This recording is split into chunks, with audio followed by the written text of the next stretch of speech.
Boa noite a todos. Com muita alegria que nós vemos a casa cheia. O pessoal atendeu ao nosso convite.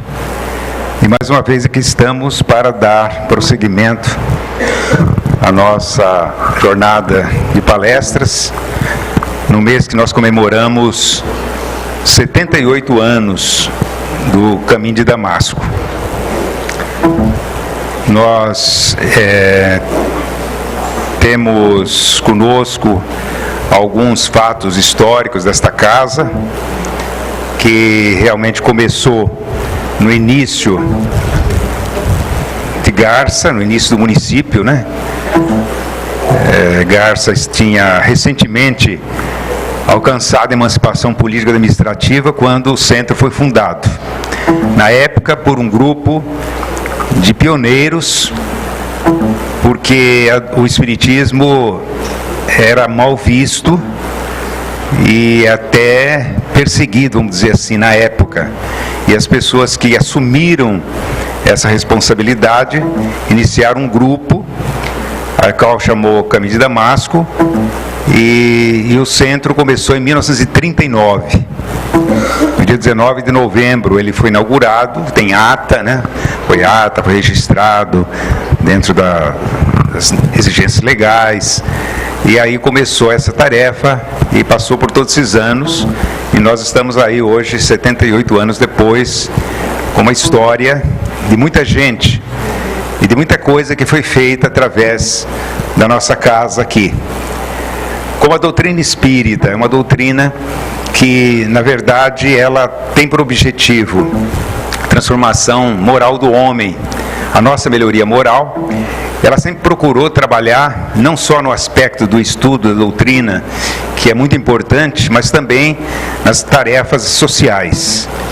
Então, Garça teve aqui o Hospital Samaritano, que pertencia ao centro, desde 42, funcionou mais de 60 anos dentro do nosso município. Foi o primeiro hospital de Garça, quando não tinha nenhum hospital.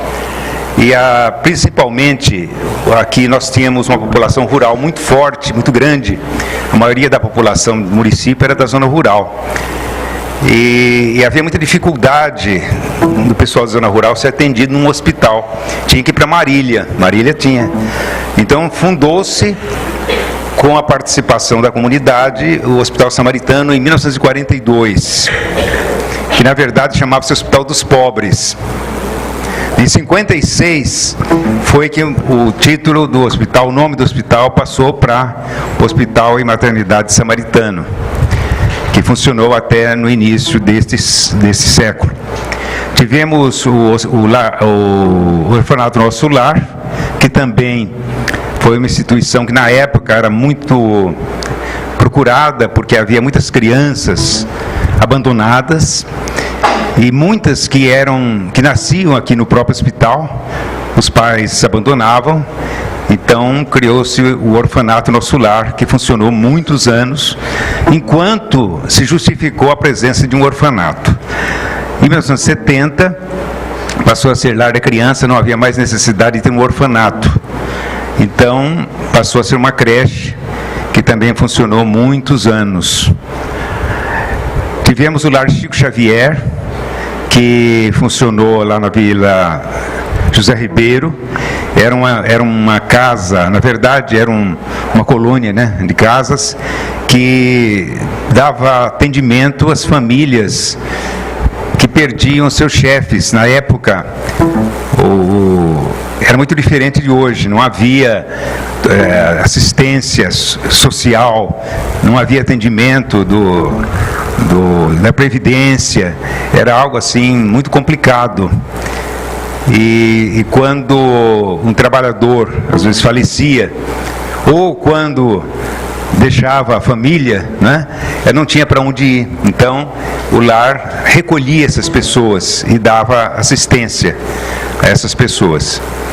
Nós tivemos também o Lar Sheila, que funcionava junto ao nosso lar, que era uma instituição que já dava alimentos para as pessoas que precisavam, e que veio depois se transformar no Lar Meimei, hoje funcionando ali na Avenida Dr. Labieno da Costa Machado. Então tem uma história bem longa, o Caminho de Damasco, né? Então o Caminho de Damasco não é apenas o nosso centro aqui. E o nosso centro tem uma série de atividades que nós realizamos diariamente nesta casa, né? Envolvendo a comunidade. Então, para lembrar os 78 anos, nós tivemos aqui alguns pioneiros que vale a pena lembrar, como Manuel de Oliveira Pedro, era um nome bastante respeitável na época. Edgar de Castro Marques, que inclusive foi fundador do jornal Comarca de Garça. Aurino Gomes Ribeiro, que muita gente aqui conheceu, né? Brasil Joly.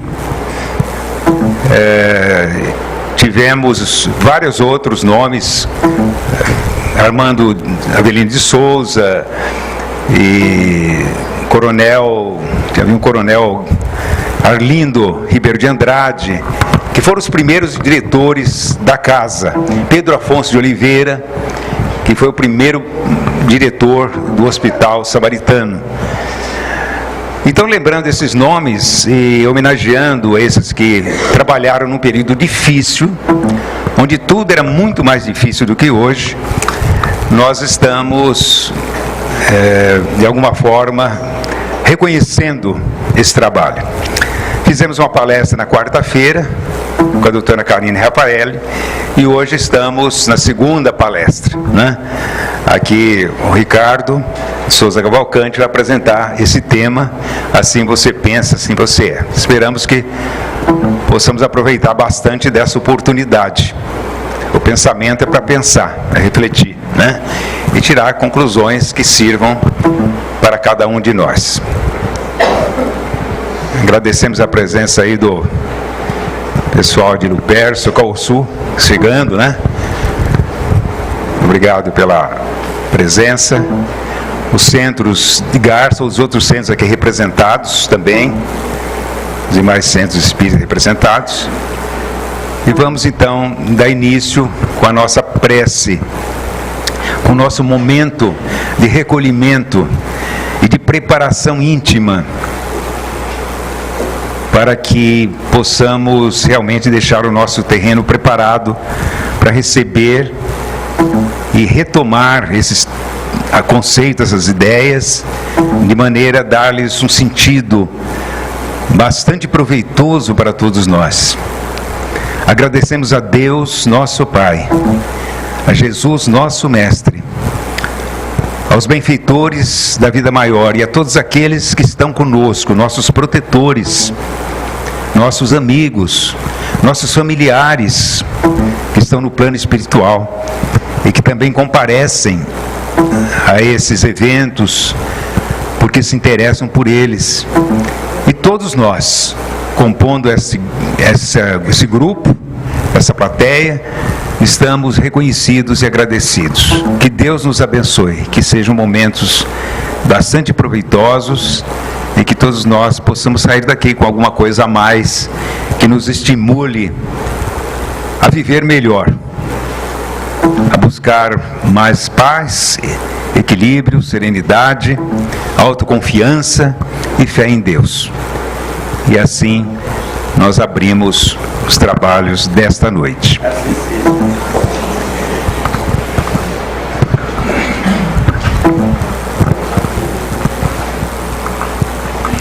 Boa noite a todos. Boa noite. Sejam todos bem-vindos. Fazer uma breve apresentação do expositor de hoje.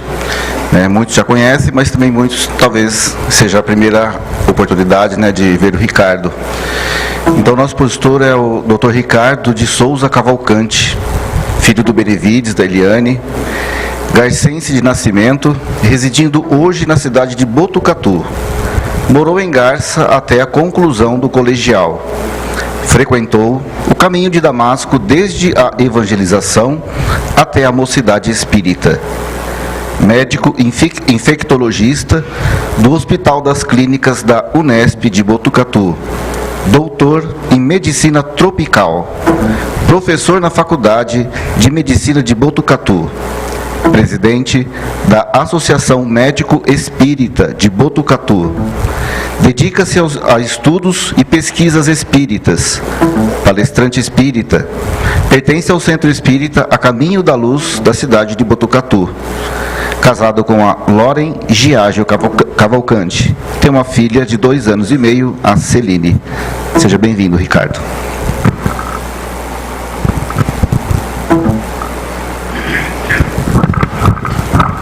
Boa noite, gente. Vocês não acreditem nisso que o Maris fala, não, que tudo mentira. É uma alegria muito grande para a gente poder estar sempre de volta nessa casa, né? A casa que, como o Maris falou, foi a nossa formação, né? Aqui onde a gente começou dentro da doutrina, né? Desde a evangelização, mocidade. E então para a gente é uma alegria muito grande poder voltar aqui para poder dividir com vocês algumas das nossas experiências que a gente tem vivido aí dentro do movimento espírita, dentro das atividades que a gente realiza lá na cidade de Botucatu. E na Associação Médico Espírita de Botucatu, nós elencamos alguns temas que nós consideramos fundamentais para se discutir, porque são temas essenciais para a nossa vida, temas que a gente precisa sempre lembrar deles para que a gente possa cumprir o nosso objetivo da existência. E um desses temas é esse daqui que a gente vai conversar hoje, que a gente dá esse tema, né, esse título para essa palestra, Assim Você Pensa, Assim Você É, justamente para falar e chamar a atenção da importância do pensamento, daquilo que a gente pensa, dos sentimentos que a gente alimenta no nosso dia a dia, como que isso vai impactar sobre a nossa vida em todos os sentidos. Então essa é a ideia da mensagem de hoje. Para a gente começar a falar um pouquinho sobre isso, sobre o nosso pensamento, eu vou trazer aqui 2 definições, porque elas vão aparecer ao longo da nossa fala, para que vocês possam saber do que a gente se refere. Uma delas é o que significa a palavra mente. O significado de mente, vamos dizer assim, de uma maneira geral, sensu lato, seria a sede da consciência. Isso não se tem muita dúvida de que quando a gente fala de mente, a gente está falando da onde parte a nossa consciência. A consciência daquilo que nós somos, daquilo que a gente sente, daquilo que a gente é, e que é a fonte geradora do pensamento. A gente vai ver mais para frente, mas isso daqui é um motivo de muita discussão dentro do meio científico, porque a mente ainda é algo muito abstrato, e a ciência tem dificuldade de estudar aquilo que é abstrato. Então ainda há uma série de discussões a respeito disso. A outra é o pensamento. O que a gente está se referindo quando a gente fala em pensamento? A gente está dizendo, pensamento é o conteúdo que a nossa mente está expressando. Então a mente é a sede da consciência, é o nosso eu. E o pensamento é aquilo que ele produz. São as ideias, são os sentimentos. E todo esse conteúdo é o nosso pensamento. Então sempre quando a gente falar em pensamento, vocês se lembrem que é tudo isso ao que a gente está se referindo. Pois bem, a primeira pergunta que a gente se depara é essa daqui, ó. Aonde está localizada a nossa mente? Em que local está exatamente a nossa mente? A ciência tradicional, ela tem uma hipótese, que a gente chama aqui, ó, de uma hipótese materialista, porque a ciência tradicional ainda considera que este mundo é o único mundo onde nós existimos, diferente daquilo que a gente trabalha na doutrina espírita, em que nós consideramos que esse daqui, vamos dizer assim, ele é um mundo secundário. Nosso mundo original é um mundo espiritual, porque nós somos seres espirituais e não seres físicos, corpóreos. Nós só estamos de passagem aqui. Mas a ciência não tem essa hipótese. Ela considera que nós somos isso daqui, é esse corpo que a gente carrega. O que a ciência considera? Que a mente está localizada no cérebro. Então, o cérebro seria a sede da mente. E o pensamento é um produto do cérebro. Eles chamam de epifenômeno. É um produto do cérebro. Nosso cérebro, ele é formado por milhões de células, que a gente chama de neurônio. Cada célula que está lá no nosso cérebro, nós chamamos de neurônio. Se juntam milhões de células para formar o nosso cérebro. Cada célula dessa, cada neurônio, ele precisa conversar com outro neurônio, para que haja um circuito elétrico dentro do nosso cérebro. E o cérebro possa funcionar. Como que eles conversam? Produzindo umas substâncias que nós chamamos de neurotransmissores. Então aqui está a pontinha de um neurônio, aqui está a ponta do outro. E entre eles ficam liberando substância. E aí tem um monte de substância já identificada, a serotonina, a dopamina, que vão servir de comunicação entre um neurônio e outro. A ciência considera o quê? Que o nosso pensamento nada mais é do que os neurotransmissores que estão sendo produzidos. Então produz lá uma quantidade de neurotransmissor, gera um determinado pensamento, de acordo com aquela produção. É isso que a ciência tradicional trabalha hoje em dia. Não vai nada além disso. Mas aí a gente se depara com algumas situações que nos chamam muito a atenção. Por quê? Porque são situações em que a ciência tradicional não consegue explicar. Uma delas, vocês já devem ter ouvido falar, é essa daqui, experiência de quase morte. O que é isso? Geralmente, essa é uma situação que acontece em pessoas que estão passando por uma situação de parada cardíaca. O coração parou por algum motivo. Ou pode acontecer, por exemplo, com um indivíduo que está em coma. Também pode vivenciar uma experiência de quase morte. Geralmente as experiências de quase morte, elas são muito parecidas umas com as outras. Então geralmente as pessoas contam lá, olha, eu me vi andando num túnel, tinha uma luz no final. A hora que eu cheguei lá no final desse túnel, geralmente a pessoa fala que está acompanhada, alguns contam que vem a pessoa com quem está acompanhando elas, outros só falam que percebe que tem alguém junto, mas não consegue ver.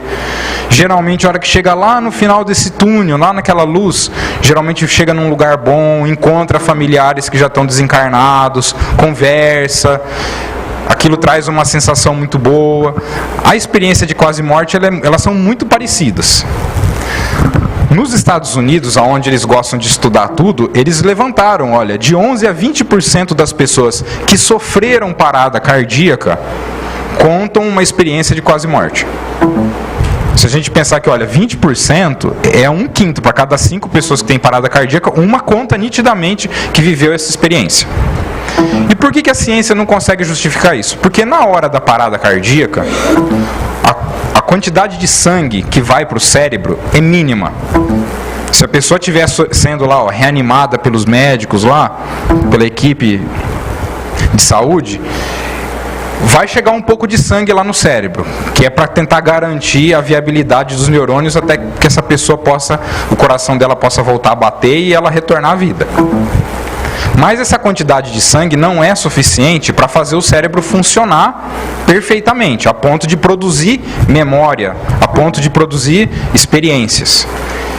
Se a gente fizer um exame chamado eletroencefalograma, que é colocar um monte de eletrodozinho aqui na cabeça e tentar detectar as ondas cerebrais, a gente vai ver que nessa hora da parada cardíaca a gente praticamente não tem onda cerebral, o nosso cérebro está parado.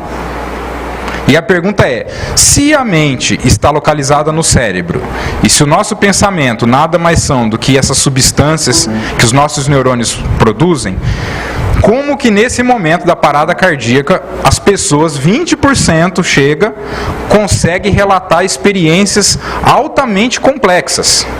Como é que o cérebro produziria isso, se ele está parado? A ciência não consegue explicar. Mas se a gente for pensar na hipótese da ciência, que a mente está no cérebro, está furada essa hipótese. Porque o cérebro não poderia produzir isso. Outra situação que vai de encontro, ou vai contrária à hipótese que a ciência tradicional tem, são os casos sugestivos de reencarnação. Tem muita gente estudando isso. Eu trouxe aqui o exemplo deste pesquisador, Ian Stevenson, porque certamente foi o maior de todos eles, que estudou casos sugestivos de reencarnação. O Ian Stevenson é um professor de psiquiatria da Universidade de Virgínia, nos Estados Unidos, e ele estudou mais de 2.000 casos de crianças que relatavam de uma maneira muito clara aonde elas moraram numa outra vida, qual era o nome delas, qual era o nome dos familiares, o que ela fazia, como que era a vida dela, conta como é que ela morreu, exatamente como é que foi o tipo de morte, tudo isso, com detalhes. Então ele ia lá, uma criança, geralmente, lá para os seus 3,5, 4 anos de idade, começa a contar isso, então bem nova. Aí ele vai lá, pega todas aquelas informações e geralmente a criança às vezes fala assim, olha, eu morava num outro lugar, lá do outro lado do mundo, uma região muito distante, dá detalhes do local. Eles iam lá para investigar e verificavam que tudo que a criança falava estava certo. Eles falam, como é que você explica isso? Se a mente fosse um produto do cérebro, bom, o cérebro morreu, a mente tinha que morrer junto. Como é que essa criança sabe todas essas informações? Então, essas indagações a ciência não consegue explicar. E é por aí que a gente consegue dizer que a nossa hipótese espiritualista, ou seja, que considera que a mente não está no nosso corpo, está fora do nosso corpo, está fora de nós. Essa é a hipótese espiritualista, é a hipótese que a doutrina espírita nos traz. A mente é um atributo da alma, ou do espírito, como queiram chamar. É algo que está fora do nosso corpo. A gente sempre tem a impressão, quando a gente fala sobre isso, de que, quando a gente está falando, né, da alma, falando do espírito, de que a alma ou o espírito é algo que está dentro de nós. E dentro do nosso corpo, propriamente dito. Mas, em geral, quando a gente vai estudar, né, nas obras espíritas, principalmente as obras de André Luiz, onde a gente vai encontrar uma quantidade maior de informação, o que a gente percebe? Que, na verdade, a alma ou o espírito, ele é muito maior do que o corpo físico. O corpo físico é que está dentro da alma. Ela se estende, ela tem uma extensão espacial muito maior do que o nosso corpo. Por isso que as nossas percepções conseguem ser muito maiores do que as percepções físicas, as nossas percepções da alma. Então, essa é a nossa hipótese. A nossa mente está na nossa alma. E aí eu trouxe aqui uma definição que eu achei muito interessante, que ela é trazida pelo Décio. Décio é um amigo nosso que está lá em Campo Grande, ele é lá da AME do Mato Grosso. E no livro dele, que se chama Da Alma ao Corpo Físico, um livro muito interessante, ele traz o seguinte, olha: qual seria a definição espírita do pensamento? Uma matéria sutil ou fluídica emanada do perispírito para veicular as ideias ou sentimentos gerados na alma. Nós vamos tentar entender essa definição, porque isso daqui é muito importante. Então ele fala que é uma matéria sutil que vem do perispírito. Bom, o que significa essa matéria sutil que vem do perispírito? Kardec coloca para nós, lá na questão 27 do Livro dos Espíritos, que o universo é composto desses 3 elementos: Deus, Espírito e matéria. E fala para nós o seguinte: aquilo que a gente chama de matéria é uma coisa muito variável. Porque aquilo que a gente conhece nesse mundo físico aqui, né, o nosso corpo, as coisas do mundo, nós chamamos de material. Mas quando a gente pensa assim, olha, mas e o mundo espiritual? Quando a gente desencarna, por exemplo, a gente vai para o mundo espiritual. Do que ele é feito? Também é de um tipo de matéria. Porque é alguma coisa que para nós aqui não é palpável, a gente não consegue perceber, mas a hora que a gente desencarna a gente consegue perceber. Vai ser tão palpável quando a gente desencarnar quanto é o palpável o nosso mundo agora. Vai ser também um mundo físico como esse, mas numa outra dimensão. Também não deixa de ser matéria. Quer dizer, aquilo que ele chamou de matéria aqui, é uma coisa muito variável. E aí ele fala o seguinte: essa matéria, tudo aquilo que a gente entende por matéria partiu disso daqui, ó, fluido cósmico universal. É como se isso fosse uma matéria bruta. E a partir dela formam-se tudo aquilo que se entende de matéria. É a matéria que vai formar esse mundo aqui, é a matéria que vai formar o mundo espiritual, é a matéria que forma o nosso perispírito. Tudo isso vai ser formado a partir desse fluido cósmico universal. Se a gente for tentar fazer uma analogia, imaginemos a água. É muito fácil de pensar nisso, olha só. A água, ela tem vários estados que a gente pode encontrar ela. Se a água estiver muito aquecida, ela vira o quê? Vapor. Se ela estiver numa temperatura ambiente, ela é líquida. Se ela estiver muito fria, ela vira gelo. Mas tudo isso não deixa de ser água. Se eu for olhar aqui, ó, a composição desse vapor é molécula de água, no líquido é molécula de água, no gelo é molécula de água, tudo é água. Ela só está em formas diferentes. É a mesma coisa a matéria. Então, se a gente pensar, olha, o fluido cósmico universal, quer dizer, quando ele está na sua forma mais sutil, mais eterizada, é a matéria do mundo espiritual, que a gente não consegue perceber porque é sutil demais. É a matéria que forma o nosso perispírito. Mas se ela tiver mais densa, mais grosseira, é a matéria que forma o nosso mundo aqui. Mas elas têm a mesma composição. E no meio disso, o Kardec fala para a gente o seguinte, ó, aqui existem as formas intermediárias da matéria, os fluidos. Aonde está o nosso pensamento? O nosso pensamento também é uma matéria. Então, quando a gente pensa, a gente está liberando um tipo de matéria de nós. Nós estamos jogando no ambiente um tipo de matéria, que é o que a gente chama de matéria mental, que a gente não consegue enxergar, os nossos sentidos não percebem. Por quê? Porque ela é mais sutil do que a nossa matéria física. Mas quem está no mundo espiritual consegue saber o que a gente está pensando. Por quê? Porque consegue ver o que a gente pensa, percebe o que a gente pensa, porque vê sair da gente o pensamento. Porque para quem está lá isso é palpável. André Luiz, quem já estudou, já leu as obras de André Luiz, vê lá que André Luiz fala muito das formas pensamento. O que é isso? É o que o indivíduo está pensando. Para quem está no mundo espiritual, aquilo é perceptível. Se você consegue saber, o fulano está pensando nisso, está sentindo aquilo. A pessoa pode não estar falando, verbalizando nada, está só pensando. E dá para saber o que está pensando. Por isso que a gente não consegue esconder muito o que a gente pensa dos desencarnados, porque eles vão captar. É muito fácil para eles perceberem isso. Aí André Luiz fala pra gente, lá no Mecanismos da Mediunidade, que é um livro difícil de ler, né? Que a matéria mental, essa matéria que compõe o nosso pensamento, ela é igualzinha à matéria do mundo físico. Então ela é formada, é o átomo, é igualzinho o nosso, da nossa matéria do mundo físico.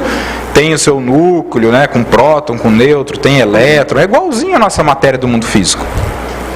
Só que ela é uma matéria mais sutil, então a gente não vai achar ela na tabela periódica lá dos elementos. Porque é uma matéria mais leve, que a nossa percepção não consegue detectar. Mas tem exatamente a mesma forma. E o nosso perispírito? O nosso perispírito também é composto dessa matéria. Afinal, como tinha lá na definição do Décio, é uma matéria sutil. O que era o pensamento? Matéria sutil que é liberada por quem? Pelo perispírito. Então o perispírito também é composto dessa matéria sutil, que a gente também não percebe. Então é ele que está eliminando isso. Só para a gente relembrar, quer dizer, o que é o perispírito? O perispírito é um corpo, igual é o corpo físico. Só que também um corpo de uma matéria sutil, que serve para quê? Para ligar a alma ou o espírito, que é algo muito etéreo, muito leve, para se ligar nessa matéria densa que é o corpo físico. Ele precisa de um intermediário para fazer essa ponte. E aí o espírito conseguir comandar o corpo físico. Então ele usa o perispírito para isso. Então ele é um corpo igual a esse.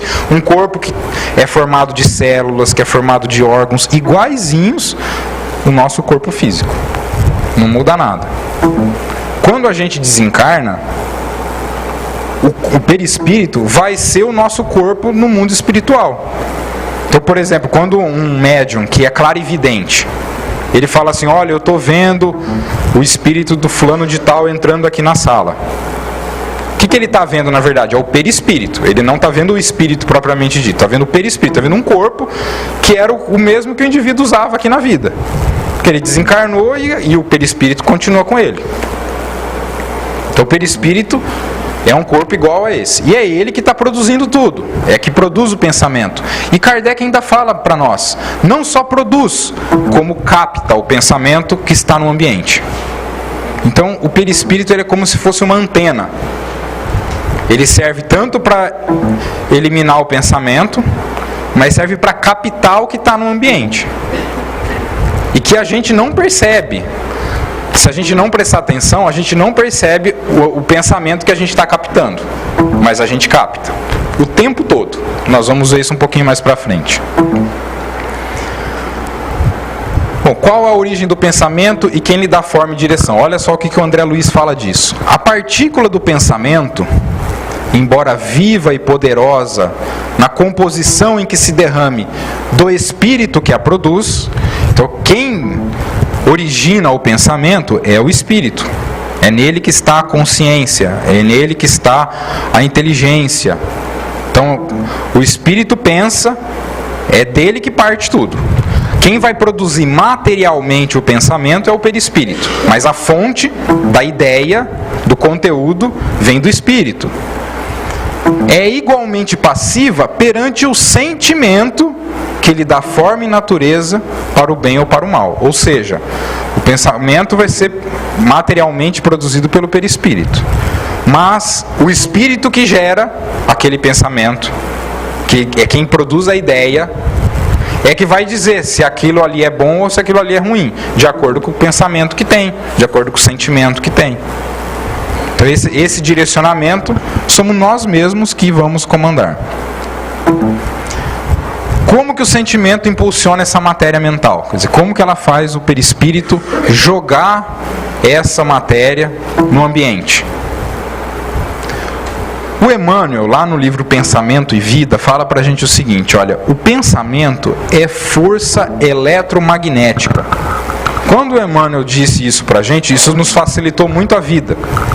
Porque, apesar da nossa ciência ainda ser muito limitada, alguma coisa a gente conhece. Então, quando ele disse que o pensamento é força eletromagnética, a gente já pensou, puxa, então a gente pode tratar o pensamento igual a gente trata as ondas eletromagnéticas. Porque isso a ciência conhece um pouco. Então, a gente sabe que o pensamento ele funciona igual a onda eletromagnética.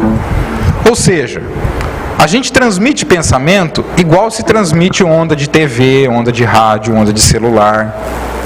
É igualzinho. Não muda.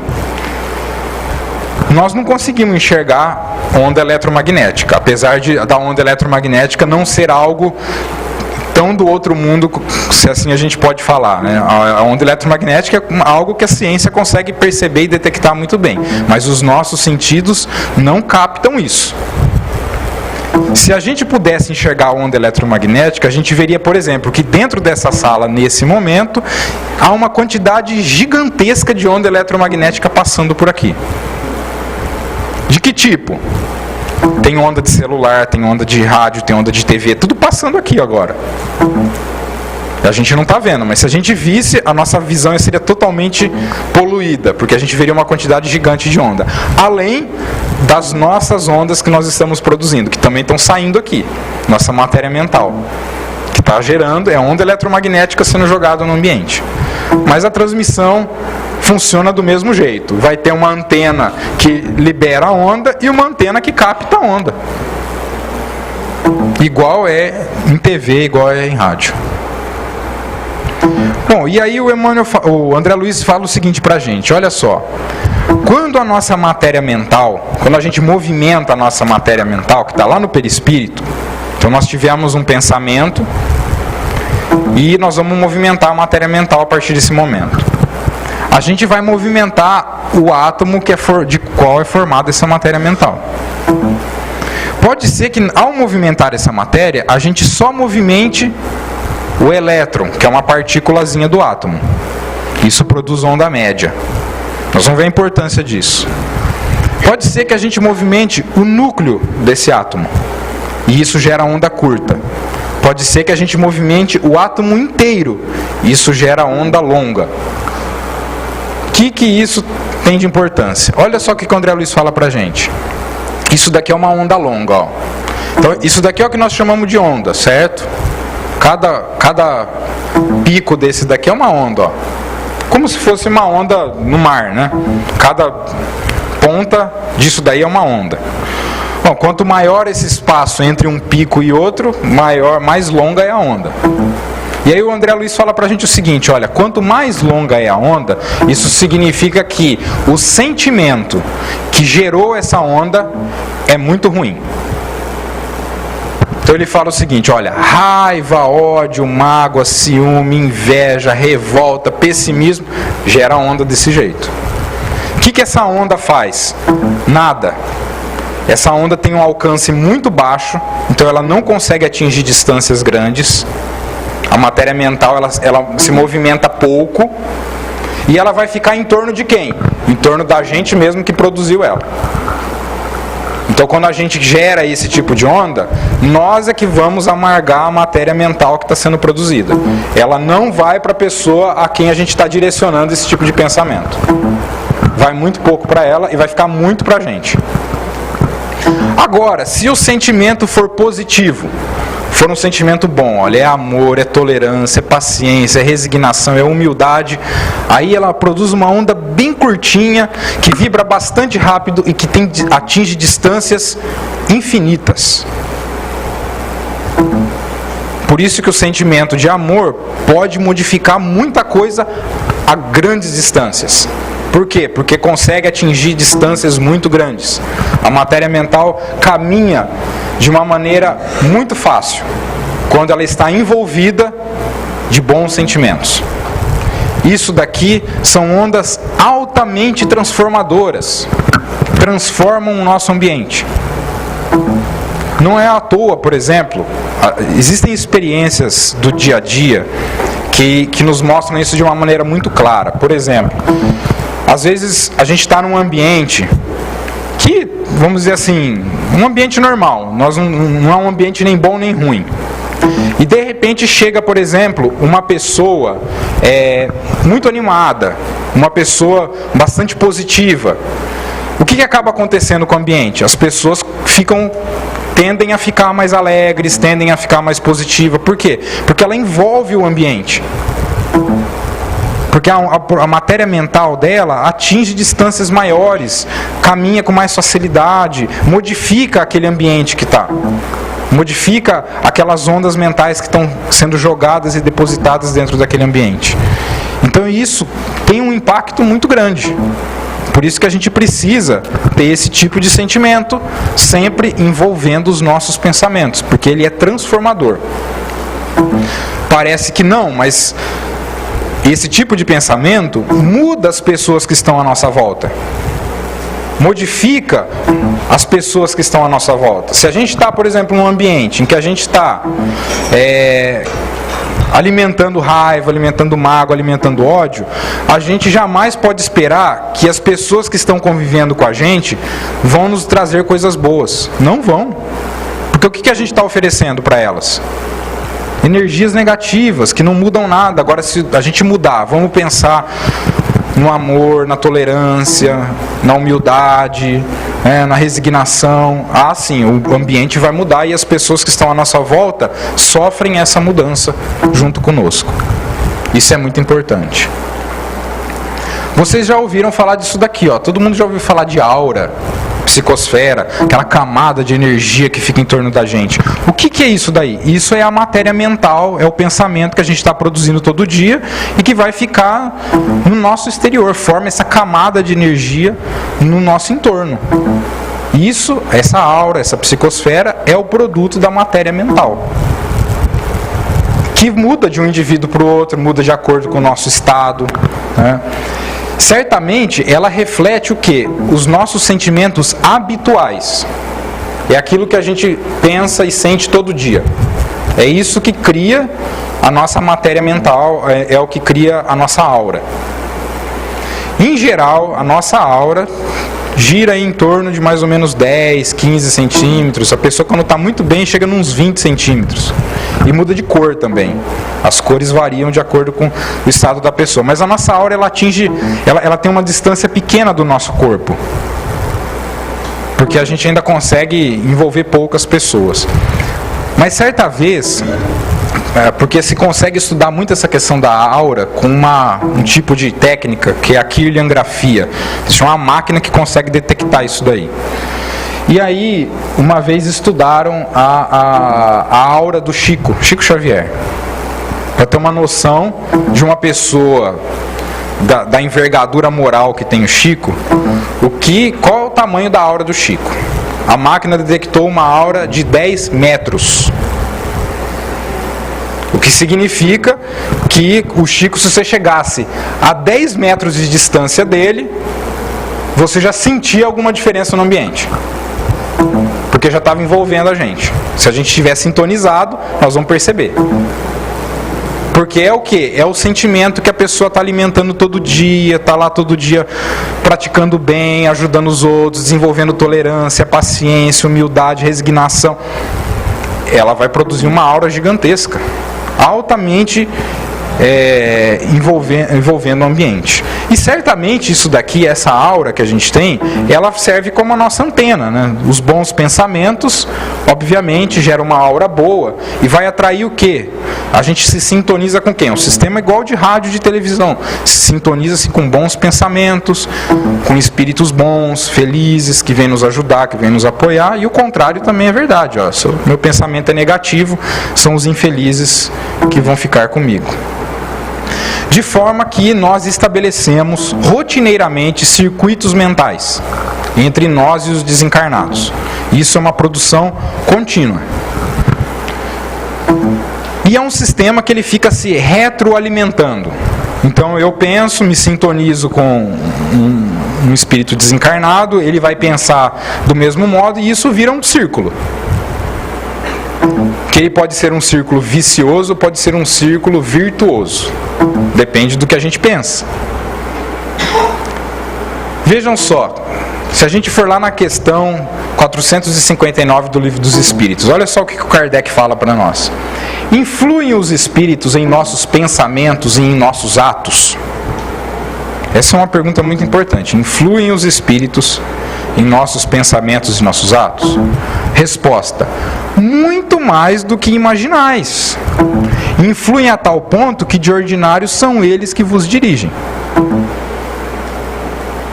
Então, geralmente, a gente não manda nada. A gente é mandado. É bem isso que ele está dizendo. Nós somos altamente influenciados pelos espíritos que estão à nossa volta. Então isso é um dado importante. Por quê? Porque a carga de pensamento que a gente vai receber deles é muito grande. E que, como eu falei, a gente não presta atenção, mas muito do que a gente pensa está vindo de fora. A origem da ideia, a ideia é sugerida. A gente acata porque a gente está na sintonia. A gente aceita porque está sintonizado com aqueles espíritos. E sabemos o quê? Que se o nosso pensamento for negativo, eu fico lá tendo raiva, tendo mágoa, tendo ciúme, inveja, ódio, revolta, pessimismo, os pensamentos negativos, quem que vai atrair para o nosso lado? Trazem os desencarnados que estão com esse mesmo comportamento, infelizes. E isso vai virando aquele círculo vicioso, que fica... eu penso, o desencarnado pensa e a gente vai trocando esse tipo de informação a ponto de formar uma quantidade gigante de resíduos tóxicos na nossa aura. É o que o André Luiz fala que acontece. A nossa aura ela vai se enfraquecendo cada vez mais e certamente é o grande espaço que a gente cria para estabelecer o quê? Processo obsessivo. Porque eu vou abrindo espaço até a hora que a gente não consegue mais controlar isso daí. A gente está tão envolvido naquilo ali e aí se passa a acontecer um processo obsessivo. Mas aí a gente volta lá no Kardec, questão 467. Pode o homem eximir-se da influência dos espíritos que procuram arrastá-lo ao mal? Pode o homem eximir-se da influência dos espíritos que procuram arrastá-lo ao mal? Resposta da espiritualidade: pode, visto que tais espíritos só se apegam aos que pelos seus desejos os chamam, ou aos que pelos seus pensamentos os atraem. Ou seja, se a gente está sofrendo uma influência negativa, nós somos os responsáveis por isso, porque a gente é que criou esse círculo de pensamento, a gente que deu esse espaço. Portanto, nós somos os principais agentes para cortar esse círculo. É mudar o tipo de pensamento. Se eu mudar o tipo de pensamento, eu mudo aquele tipo de influência. Temos que ter pensamento positivo. Por quê? Porque aí nós vamos atrair os bons espíritos para o nosso lado, que vão nos influenciar positivamente, vão nos dar força, vão nos apoiar e vão cada vez mais aliviando as nossas dificuldades ao longo da vida. E a gente precisa disso. Por quê? Porque a gente precisa cumprir com o objetivo da nossa existência, que é isso daqui, ó, educar a nossa alma. Esse é o objetivo da gente estar aqui. E para que a gente possa alcançar esse objetivo, a gente só consegue mudando aquilo que a gente pensa. Porque se a gente continuar pensando negativo, nós não vamos conseguir sair do lugar. O primeiro passo para a gente poder mudar o que a gente sente, mudar o que tem dentro da gente, é a gente mudar o que nós estamos pensando. Aí eu trouxe uma outra questão do Livro dos Espíritos, 909. Olha o que o Kardec pergunta. Poderia sempre o homem, pelos seus esforços, ou seja, por si próprio, vencer as suas más inclinações? Por si próprio pode o indivíduo vencer as suas más inclinações? Resposta dos espíritos: sim, e frequentemente, aí eu grifei isso daqui, fazendo esforços muito insignificantes. Muito insignificantes, ou seja, a gente precisa de se esforçar só um pouquinho para conseguir vencer as nossas más inclinações. Não precisa de muito, mas precisa a gente se esforçar. O que lhe falta é vontade. Ah, quão poucos dentre vós fazem esforços. Isso é para mostrar para a gente que a gente se esforça muito pouco, mas a gente não precisa de muito para mudar, mas precisa começar a mudar o que a gente está pensando. E a gente gosta muito de lembrar essa passagem do Chico que está contada nesse livro aqui, ó, o Evangelho de Chico Xavier, um livro do Bacelli, em que o Bacelli conta o seguinte, que certa vez o Chico lá na sombra do abacateiro, que era um local de trabalho muito frequente do Chico, o Chico fez o seguinte comentário para os amigos que estavam lá junto com ele. Ele disse o seguinte: me preocupa muito o que vai ser de mim depois que eu desencarnar. Aí o pessoal levou um susto e falou assim: nossa, o Chico está falando isso? Imagina a gente, né? Me preocupa muito o que vai ser de mim depois que eu desencarnar. Aí todo mundo falou assim: nossa, Chico, mas você não tinha que estar preocupado com isso, né? Justamente você, que é uma pessoa que viveu a vida dedicada ao próximo, né? Quantas pessoas você já não ajudou, quantos livros já não psicografou, quantas mensagens que não psicografou para confortar essas mães, esses familiares que chegam aqui desesperados por uma notícia de um familiar que desencarnou. E foram falando. Aí o Chico virou para o pessoal e falou assim: gente, é o seguinte, eu concordo que eu fiz essas coisas todas, mas nada disso é o objetivo da vida. Isso tudo é ferramenta. O objetivo da vida é a gente sair daqui melhor do que quando a gente chegou. É para isso que nós estamos aqui encarnados. É sair daqui melhor do que a gente chegou. Se eu sair daqui melhor do que quando eu cheguei, eu vou estar feliz. Mas eu não sei se eu vou sair melhor do que quando eu cheguei. Essa era a preocupação dele. Então é isso, a gente tem que sempre lembrar. Esse é o objetivo da existência. Sair daqui melhor do que quando nós aqui chegamos. Tem que aprender alguma coisa, melhorar alguma coisa dentro de mim. Se eu conseguir isso, já valeu a vida. Ela foi útil. Aprendi alguma coisa. É isso que a gente tem que buscar, mas para isso temos que mudar os nossos pensamentos. E na nossa saúde, o nosso pensamento influencia? Será que influencia? Veja só, até pouco tempo atrás, até alguns anos atrás, a ciência acreditava que O nosso corpo era completamente comandado por uma molécula que existe dentro de cada célula nossa chamada DNA. Então isso daqui é uma célula humana, ó. Todas as nossas células praticamente são feitas desse jeito, né? Ela tem uma membrana, uma capa do lado de fora, tem um núcleo no meio e tem um miolo aqui, que a gente chama de citoplasma. Tá? E o núcleo. Lá no núcleo vive o DNA, que é a molécula onde estão os nossos genes. E a ciência acreditava, olha, o DNA é que manda em tudo. A gente segue tudo que o DNA fala que a gente tem que fazer. Era isso que a ciência acreditava. Por conta disso, se investiu um dinheiro gigantesco no projeto Genoma. Foram bilhões, bilhões e bilhões de dólares investidos no projeto Genoma. Porque se acreditava o seguinte, olha, se a gente descobrir todos os genes que compõem o ser humano, nós vamos saber dominar tudo. Nós vamos controlar todas as doenças, todos os tipos de comportamento, tudo que existe. E nós vamos passar as pessoas a viver de uma maneira melhor. Então esse dinheiro foi investido com esse princípio. Os pesquisadores pensavam nisso. E qual que foi o problema? Conseguiram decifrar o genoma? Conseguiram decifrar o genoma. E aí foi uma grande decepção. Porque eles verificaram o seguinte, 97% dos nossos genes não fazem absolutamente nada. Ou seja, nós não usamos. Por quê? Porque só 3% do nosso DNA nos diferencia, por exemplo, de uma mosca. Os outros 97% você vai achar em todos os animais na natureza. Só 3% faz a gente não ser uma mosca e ser um ser humano. Aí isso daí já quebrou as pernas. Falou, puxa, mas só 3%? Só 3%. Aí dentro desses 3%, o que eles verificaram? Que tem gene que tem hora que funciona, tem hora que ele para de funcionar, tem hora que... Tem gente que ele não vai funcionar nunca.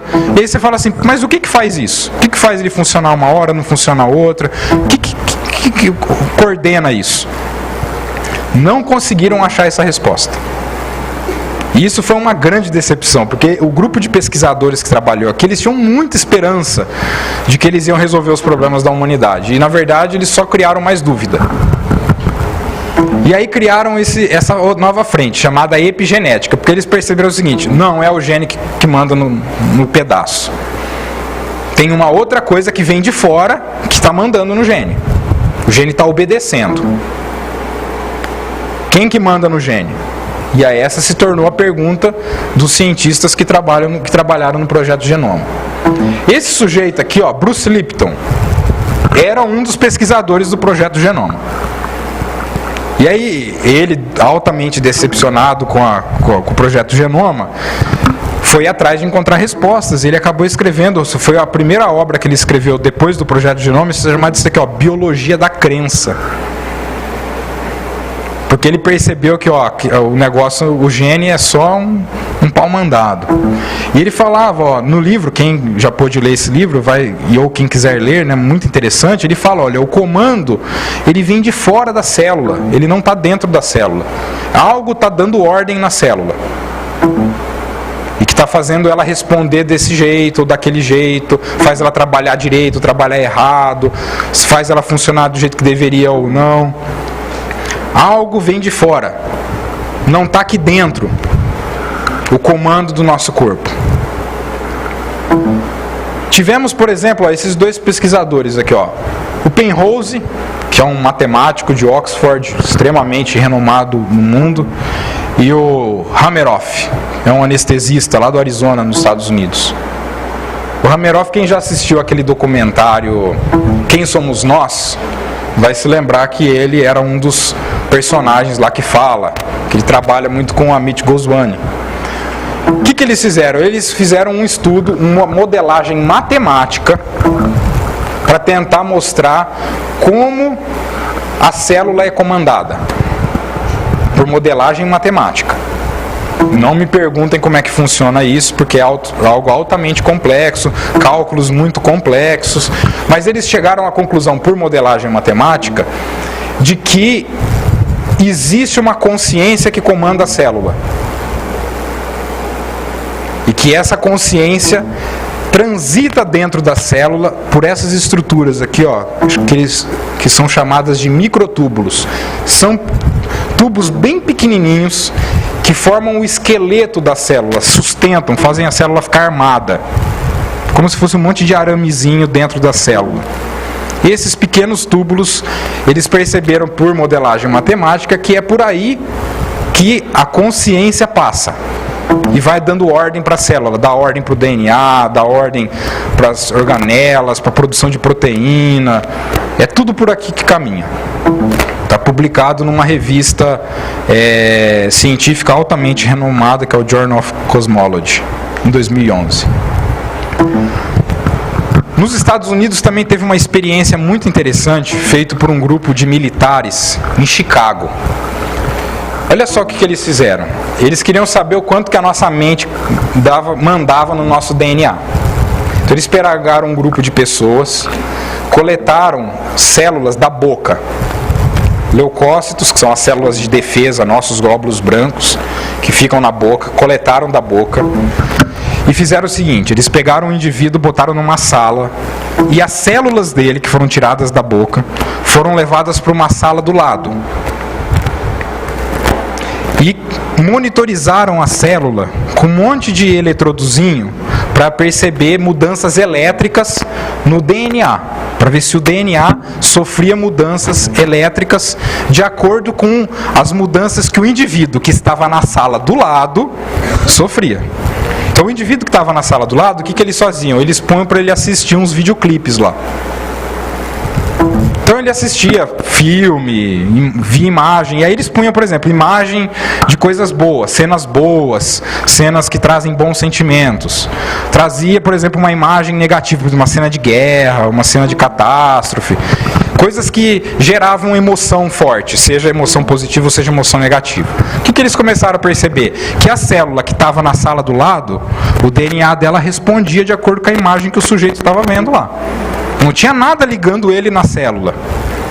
Ele está aqui, a célula está lá na outra sala e está respondendo. Aí eles falaram assim: bom, será que tem uma distância onde a gente consegue fazer com que a célula não perceba o que o indivíduo está vendo? Aí eles falaram assim: bom, na sala do lado não dá. E a gente já sabe que na sala do lado o DNA responde. Então vamos pegar no prédio vizinho. Levaram a célula lá para o prédio vizinho, fizeram a mesma experiência. A célula continuou respondendo. Vamos levar para o outro lado da rua. Levaram para o outro lado da rua, a célula continuou respondendo. Vamos levar para o outro lado da cidade, a célula continuou respondendo. Vamos levar para uma outra cidade. A célula continuou respondendo. Eles fizeram esse experimento até uma distância de 80 quilômetros. E a célula, o DNA, continuou respondendo a todos os estímulos que o indivíduo tinha. O que significa que você vê, mesmo uma célula tirada da gente, continua respondendo aos comandos da nossa mente, mesmo a distâncias muito grandes. Então esse é um experimento muito interessante, dentre vários que mostram o quanto que o nosso DNA é comandado pela nossa mente. E aí a gente volta lá no André Luiz, que no Evolução em Dois Mundos, Evolução em Dois Mundos de 1958... Acho que né? 58, né? 1958, muito antes dessa turma toda aí. E o André Luiz já falava isso. O André Luiz dizia: olha, através do bióforos, muita gente pergunta o que é bióforos, e a resposta é: não sabemos. Só sabemos que é bióforos. Porque ele só falou isso. Não tem mais nenhuma informação na obra inteira do André Luiz que fala o que é bióforos. Só fala que é através deles. Ou unidades de força psicossomática, que atuam no citoplasma, então está atuando lá no miolo da célula, que é o local onde estão os microtúbulos, que o Hameroff e o Penrose encontraram, projetando sobre as células e, consequentemente, sobre o corpo, os estados da mente, que estará enobrecendo ou agravando a própria situação de acordo com sua escolha do bem ou do mal. Então o André Luiz já falava isso pra gente: olha, quem comanda as nossas células, quem comanda o nosso corpo é a nossa mente, é aquilo que a gente pensa, é aquilo que a gente sente. Por isso que a gente tem que tomar muito cuidado com o que a gente está pensando, com o que a gente está sentindo. Se a gente pegar essa experiência aqui, ó, Esse pesquisador, esse físico japonês, muita gente também já ouviu falar nele, o Masaru Emoto. O Masaru Emoto fez um experimento muito interessante lá no Japão, numa hidrelétrica que tem no Japão. O que ele fez? Ele pegou a água do rio lá da hidrelétrica, da represa da hidrelétrica. E o que ele fez? Ele pegou essa água e colocou essa água diante de várias pessoas. E pediu para que essas pessoas fizessem um tipo de pensamento. Então, por exemplo, para um ele falou assim, olha, você vai mentalizar ódio. Pensa na pessoa que você mais odeia na vida e fica pensando nela. No outro você vai falar, não, você vai ficar meditando. No outro, olha, você vai pensar coisas boas. Pensa na pessoa que você ama. Pensa em coisas positivas.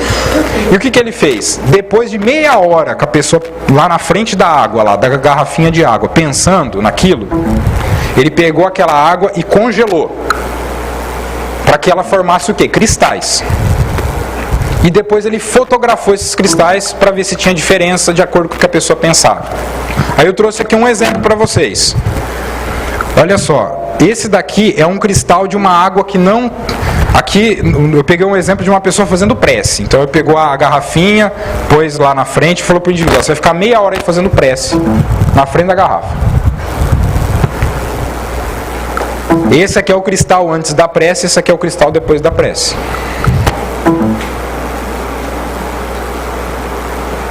Meia hora de prece, a molécula de água se comporta completamente diferente.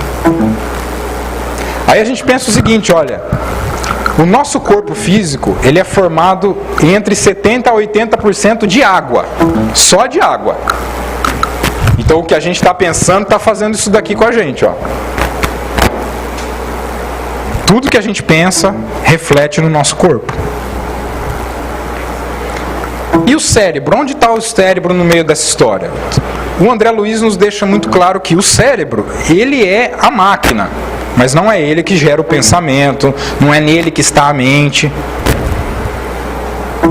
É aí, nesse microcosmo prodigioso, que a matéria mental, ao impulso do espírito, é manipulada e expressa, em movimento constante, produzindo correntes que se exteriorizam. Então, o cérebro é a ferramenta do corpo para exteriorizar o que a mente está produzindo, mas que não está nele. Quando a gente vê Manuel Filomeno de Miranda, no livro Painéis da Obsessão, ele traz uma informação muito importante para a gente, falando sobre aquilo que a gente pensa e falando sobre a nossa saúde. Ele diz o seguinte, olha só, conduta mental inadequada, ele lista lá no livro, o que é conduta mental inadequada? É mau humor, é pessimismo, é revolta, é ódio, é ciúme, lubricidade, viciações, tudo isso daí é conduta mental inadequada. Aí ele fala o seguinte, olha, essa conduta mental inadequada acaba com as nossas células, degenera as nossas células, principalmente na hora que elas vão se multiplicar. Isso certamente faz o espírito perder completamente o controle sobre o nosso corpo. E aí é o caminho para que a gente possa adoecer. Esse é o momento que a gente adoece. O André Luiz traz esse caso, que eu acho bastante interessante a gente relatar, no livro No Mundo Maior. É o caso da Julieta. Porque mostra bem como aquilo que a gente está pensando, aquilo que a gente está sentindo, está acabando com a gente ou está ajudando a gente. Então o caso da Julieta é o seguinte, a Julieta era uma menina, filha de uma senhora chamada Cândida. A dona Cândida se tornou viúva muito cedo. Ela tinha a Julieta de filha e tinha outros filhos, que o André Luiz relata lá. Esses outros filhos, logo que a Cândida se tornou viúva, eles foram embora de casa, porque a situação financeira deles era difícil, eles viviam numa situação de pobreza, de muita dificuldade. E eles acabaram indo embora e eles perderam contato, ficou só a Cândida e a Julieta. Então viviam só as duas. A Cândida era costureira. E ela, uma pessoa sempre assim, que preservava princípios muito nobres, valores. Então sempre ensinava o amor, a tolerância, a paciência, a humildade, a resignação, carregava esses princípios evangélicos com ela. E ensinou tudo isso para a Julieta. E ensinou a Julieta a ser costureira também. O que aconteceu? Um certo dia, a Cândida teve um problema de saúde. Precisou ser internada. Naquela época, nós não tínhamos Sistema Único de Saúde. Então toda a saúde no Brasil ela era privada. Se você paga, você é atendido, você não paga, não tem atendimento. Então, para que a Cândida pudesse ser atendida, ser internada, receber todos os cuidados, a Julieta precisou pagar. No começo tudo bem, pegou lá as economias que tinha e usou para pagar o atendimento da mãe. Só que o problema da Cândida ele foi se agravando. Na verdade, porque a Cândida já estava dentro do seu processo reencarnatório, né, da sua reencarnação, já estava na sua fase final. Ela já estava previsto que ela iria desencarnar, mas ela não sabia disso. De forma que aquela internação seria assim, ela iria internar, ia ficar no hospital por um período e ia desencarnar lá. Mas a Julieta foi pagando, só que chegou uma hora que o dinheiro acabou. E aí ela se viu numa situação complicada. Eles não tinham família, assim, muito perto, nada. Ela tentou procurar amigos, procurar pessoas conhecidas, ver se alguém poderia ajudar financeiramente a pagar. Nessa hora todo mundo pulou fora. Ninguém ajudou nada e ela precisava dar um jeito de dar conta da mãe dela no hospital. Começou a trabalhar de madrugada, de dia, fim de semana, feriado. Não foi suficiente, o dinheiro não dava para pagar o hospital. Aí o que a Julieta fez? Numa atitude de desespero, porque ela não queria contar para a mãe que ela estava com esse aperto financeiro, porque ela tinha medo de falar isso para a mãe se desesperar, ficar mais nervosa ainda e o estado de saúde agravar mais. Então ela queria poupar a mãe dessa preocupação. Então a mãe não sabia. Ela só percebia que a Julieta estava meio angustiada, estava sempre tensa, mas não sabia por quê. E a Julieta, não, tá tudo certo, tá dando para pagar as contas, estou trabalhando e tal. Mas aí o que a Julieta começou a fazer? Ela foi trabalhar numa casa noturna, para ver se conseguia juntar dinheiro. Então de dia costurava e de noite ia para casa noturna. Foi trabalhar de dançarina. Aí começou lá trabalhando de dançarina, mas aí o dinheiro da dança não dava, ela começou a se prostituir. Porque era o jeito de custear a mãe. Isso foi gerando na Julieta um estado de conflito interior muito grande, porque ela não concordava com aquilo. Ela não fazia aquilo achando que era a melhor coisa do mundo. Ela sabia que assim, puxa, isso daqui não é o caminho certo, mas eu não acho outra alternativa e eu estou sozinha no mundo, não tem quem me ajude. Quando o André Luiz foi lá conhecer a Julieta, ele encontrou a Julieta já nesse momento, quer dizer, ela já estava vivendo essa vida e numa angústia muito grande, mas a Cândida, a mãe dela, fazia muita prece pela filha, e aí na verdade eles foram em socorro dela pelas preces da Cândida. E quando eles chegaram lá, quer dizer, eles encontraram a Julieta nesse estado. Uma vida mental com vibrações muito baixas, quer dizer, pelo conflito que ela carregava, mais o ambiente que ela vivia, né, o círculo que ela acabava tendo que conviver, e, ao mesmo tempo, uma consciência culpada, porque ela se culpava por aquela postura dela. Então isso foi gerando um conflito interno muito grande, uma perturbação muito grande. De maneira que eles foram acudir a Julieta, por quê? Porque o André Luiz fala, se ela não fosse socorrida, ela ia desencarnar antes da mãe. Ela não ia aguentar esse rojão. E aí ele diz o seguinte, eu pus aqui a descrição que o André Luiz dá quando viu a Julieta. E aí lembra que eu falei para vocês, o André Luiz sempre fala isso, quando um desencarnado olha pra gente aqui encarnado, ele vê o que a gente está sentindo, o que a gente está pensando. Então ele via o que a Julieta estava sentindo. E olha só o que ele via. Vibrações pesadas desciam da região frontal do seu cérebro. Então ele olhava para ela e ele via que aqui da região frontal do cérebro saía uma vibração extremamente pesada, que descia e penetravam o aparelho respiratório. Ou seja, do jeito que descia, ela respirava, aquilo ia para dentro do pulmão. E daí para o coração, influenciando as trocas sanguíneas e sendo absorvido pelo sangue. Então ela mesma produzia aquela vibração negativa, aquela matéria mental negativa, e ela mesma punha para dentro, ela respirava aquilo lá, que estava no entorno dela. Estas alterações tornavam-lhe suscetível para o desenvolvimento da loucura, ao comprometimento pulmonar pela tuberculose, ao comprometimento dos vasos sanguíneos e à deterioração do fígado. O André Luiz fala o seguinte: se eles não socorressem ela, ela ia ter um problema no fígado e ela ia desencarnar muito rápido, antes da mãe. E não era essa, vamos dizer assim, a programação reencarnatória dela. O planejamento reencarnatório não era que isso acontecesse, por isso que eles fizeram uma intervenção. Mas vejam, quer dizer, o que o nosso pensamento faz com a gente. Se a gente não tomar cuidado, ele vai deteriorando e vai consumindo com todas as nossas forças. Isso não significa que ter pensamento positivo, pensamento bom, vamos supor que a gente conseguisse ter pensamento bom 24 horas por dia. Você fala assim, a gente estaria livre de ter alguma doença? Não, mas certamente amenizaria muito. Uma doença que poderia, às vezes, ser mais grave vai ser mais leve, porque a gente tem que entender que, às vezes, o processo de adoecimento nosso não é só fruto do que a gente está pensando. Que ele pode ser fruto de condições passadas, de existências anteriores, que, às vezes, por mais que a gente tenha uma conduta mental adequada hoje, pode ser que a gente não vá ficar livre do problema. Até porque a gente, às vezes, olha, por exemplo, vou voltar no exemplo do Chico Xavier. O Chico vivia doente.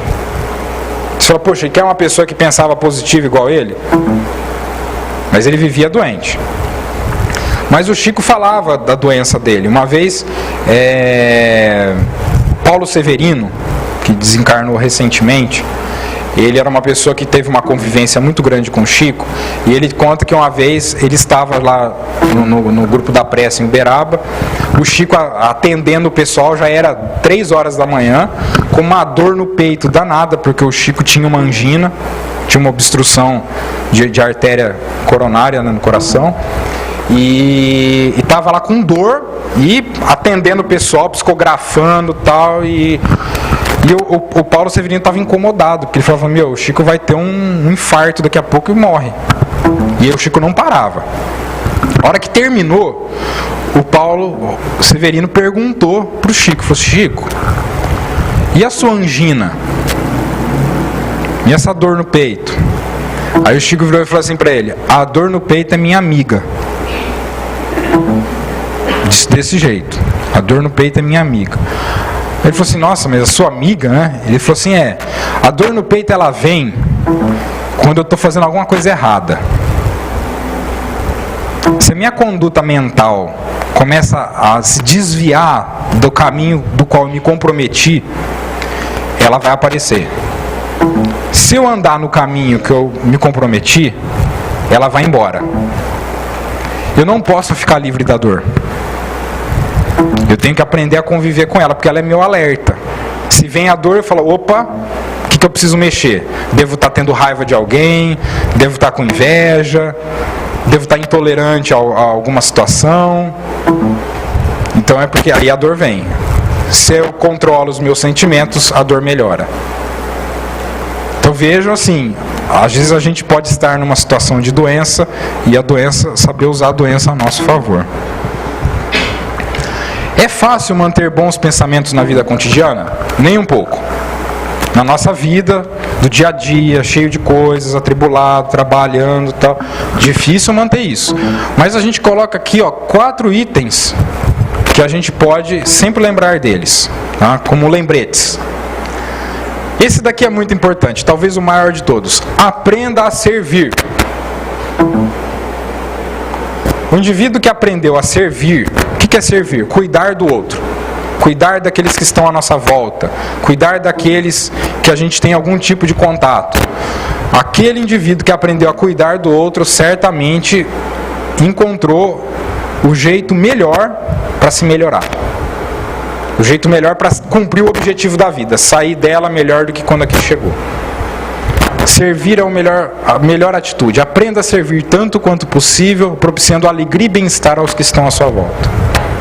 Mesmo nas pequenas coisas. Tolerância e indulgência diante das adversidades alheias. Vivencie a humildade, reconhecendo-se como espírito imortal, ainda imperfeito, e aceitando-se a si mesmo. Porque esse geralmente não é fácil da gente fazer, né? Reflita diariamente sobre seus atos e pensamentos e procure identificar aquilo que pode ser melhorado, como Santo Agostinho sempre nos recomendou que a gente fizesse o exercício diário. Resumidamente, o nosso pensamento é guiado por aquilo que a gente sente. Certamente o nosso pensamento vai agir sobre o nosso corpo físico e vai definir a nossa saúde. Pensamentos comandados por sentimentos negativos vão fazer a gente adoecer. E o contrário também é válido. Se for por pensamento positivo, nos traz saúde. Pensamentos negativos estabelecem circuitos mentais com os espíritos infelizes, nos propiciando aos processos obsessivos. E o contrário também é verdadeiro. Pensamentos positivos nos trarão boas influências. E certamente nós precisamos educar os nossos sentimentos para alcançar a saúde da alma. E para a gente terminar, gostaria de finalizar com essa frase aqui do Emmanuel, que está lá na introdução do livro Pensamento e Vida. Se vocês lerem esse livro, Pensamento e Vida, é um livrinho do Emmanuel, pequeno, mas certamente tudo isso aqui que eu falo para vocês está lá naquele livro dele, porque o Emmanuel já também trouxe todas essas ideias. Olha só o que o Emmanuel fala. O nosso pensamento cria a vida que procuramos através do reflexo de nós mesmos, até que nos identifiquemos um dia, no curso dos milênios, com a sabedoria infinita e com o infinito amor que constitui o pensamento e vida de nosso Pai. Agradeço a atenção de vocês, muito obrigado.